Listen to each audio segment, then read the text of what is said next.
Welcome back. Now let's talk to Sami Khan about his experience working with Transplant. How are you doing today, Sami? I'm doing well. I guess I have to give a shout out to my namesake, Sami Khan, IC student who brought me on here. But I'm doing well. Thanks for having me. Yeah, absolutely. I remember there was like you were in like our intercom news about like a year ago or so for something, and it was Sami Khan's name, and she was the only Sami Khan I knew. So I'm like, why is she in the news? But it was actually you. So that's kind of cool and funny. Yeah, Yeah. you just move an H. You just move an H in our last names, and then you can switch between us. But yeah, it's. Yeah, that's super funny. Yeah, so I wanted to obviously talk about Transplant. It is amazing show, and you are the writer and producer for a few of the episodes.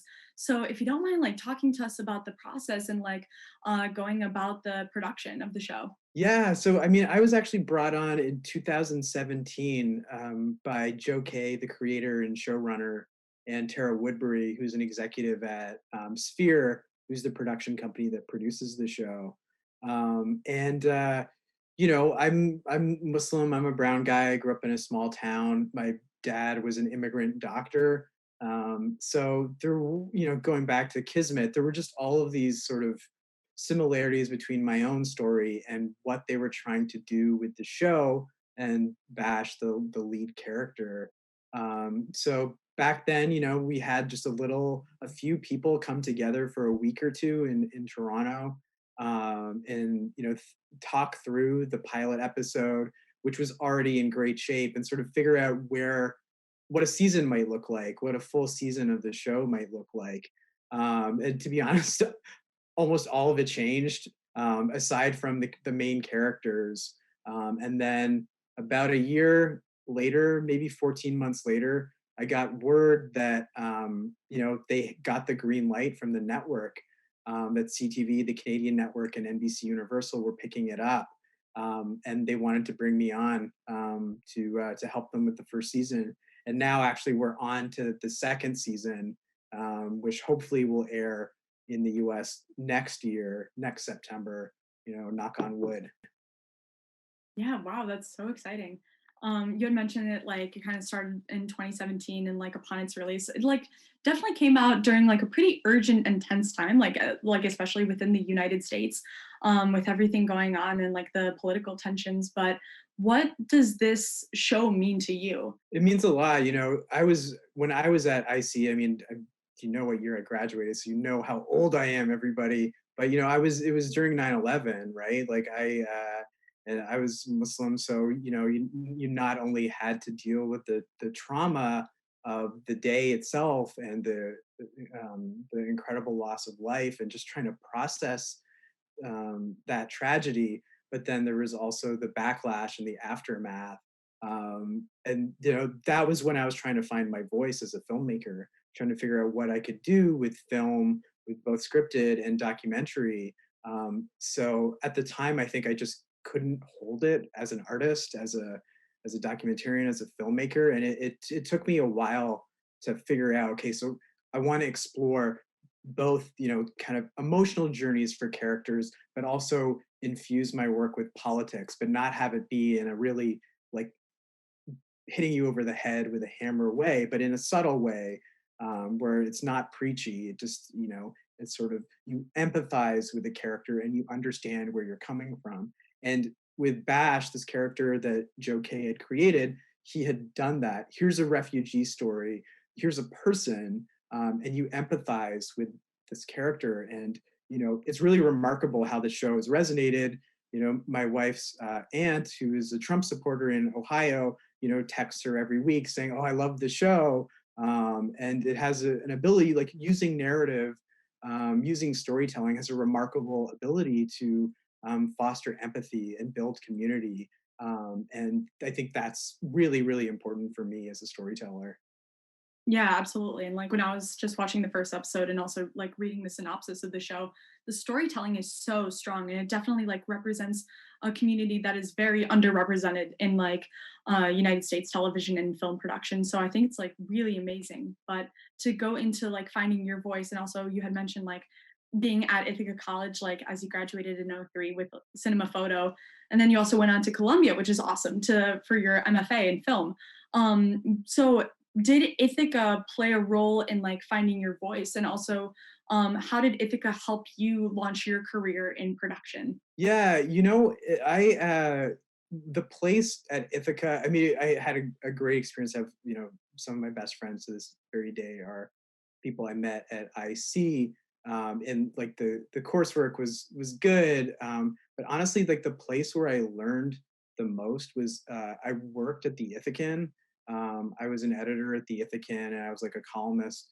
And that was like really where I sort of, you know, you got into those arguments, you had those battles, you figured out how to write, you know, you figured out how to combine that sort of lyrical storytelling with fact, you know, and not having things be too dry. So that was like the first time, you know, where I started to see, I started to find that voice. And I mean, I think that's like the concrete example where, you know, I can look in my writing, I can see, you know, to this day what I learned from those long days, long nights at the Ithacan, and I can track it back, you know, almost 20 years ago. That's awesome. Yeah, and I feel like students and peers of like students at Ithaca and also peers of mine, we are actually depending on the Ithacan for a lot of like our news that we get through like from the school now more than ever, just with our this current state of our like college education being online. And so the Ithacan's doing some really remarkable work, and students and professors, faculty alike are definitely like respecting what you did and like what students are currently doing right now. So that's awesome. Just to change, like shift gears a little bit, I wanted to ask you about The Last Out, in your film that won Best Documentary at the Buffalo International Film Festival and also at Hot Springs. So that's incredible. Congratulations. How did the story come about, and how did you get inspiration for the story for The Last Out? You know, I'm really interested in this idea of home. Again, my parents are immigrants, so like, what does home mean? I mean, it's especially true for immigrants, but it's true for everybody. Like St. Louis Superman, the film of mine that was nominated for an Academy Award, he's not an immigrant, but he has this conflicted relationship to his hometown of St. Louis. And you know, around 2014, which is a long time ago, when we first started The Last Out, there was the story of Cuban ball players who were leaving their homes, taking considerable risk to follow their dreams of making it to the major leagues. And there was just something kind of archetypal about that, something really mythic, that I found profoundly resonant.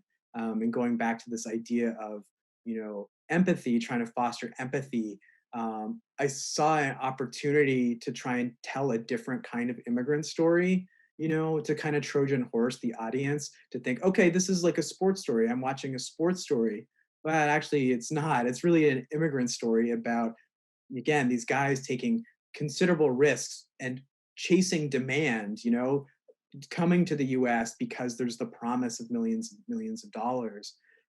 Now, the sort of big idea is it took a while to figure out the way in, but then once we found our core group of characters, Happy, Carlos, and Victor, you know, it really, things really crystallized. And, you know, it's been a 6-year odyssey. We were to premiere at the Tribeca Film Festival in April, and I guess we kind of did, although it didn't happen.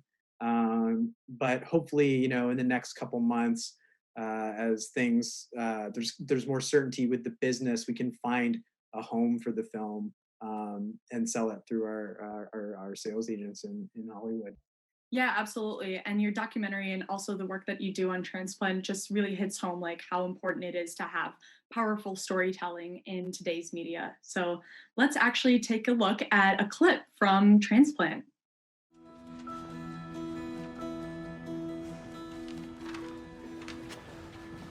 Hey! The police are looking for you. I know. Hey! Did you drill into my boss's skull? So you saved the others. I get it, I get it. I get it. You're a doctor. You're a very talented doctor, but also a reckless one who needs to understand that if my boss dies, they'll blame you. There was no time to wait. How could you know where to drill without imaging? In the pupil asymmetry, the bleeding's almost always ipsilateral. Almost always. He'll recover from the drill if I was wrong, but not from the hematoma if it went untreated. It was a risk I had to take. Do you know whose head you drilled into? I know who Dr. Bishop is. Call the police if you like. Why do you keep running away? Who are you? You were the first doctor to examine my patient and her heart is failing. You tried getting through to me before. I didn't listen, but if there's anything else you've observed, I'm listening now. She looked tired. Yeah? She wanted time to herself, and she's losing her hair. Intelligent. This is the resting stage of hair growth. That could actually be brought on by hormonal surge.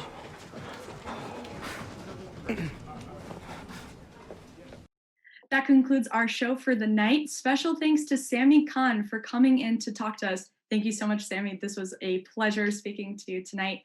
Be sure to check out Transplant on NBC on Tuesday evenings, and don't forget to like ICTV Entertainment on Facebook for some extras, and follow us on Instagram at ICTV Entertainment.